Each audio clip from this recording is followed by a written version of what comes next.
Welcome to Chronograph Timeline, a powerful tool designed to transform teaching and learning through interactive visualization. Let's walk through how to build your first educational timeline. First, navigate to www.chronographtimeline.com and select Launch App to open your digital workspace. When you first enter, you will see a clean, visual canvas ready for your content. To begin setting up your project, click on the Settings icon. Here, you can define the scope of your lesson by setting a title and subtitle, and you can even upload a background image to set the perfect context for your timeline. To organize your information effectively, use the Track button.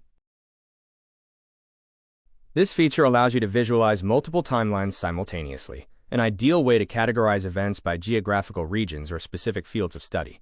As you can see in this example, you can easily create and follow two different tracks to compare different histories side by side. To help students visualize broader historical contexts, use the Eras button. The eras will allow you to create periods for better time segmentation. Finally, it's time to add your events.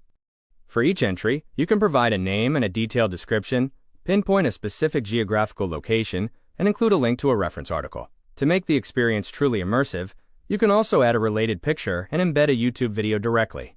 Once you hit Save, your event will appear instantly on the timeline, ready for your next presentation. Enhance your classroom experience today with Chronograph Timeline. Visualize time. Tell your story.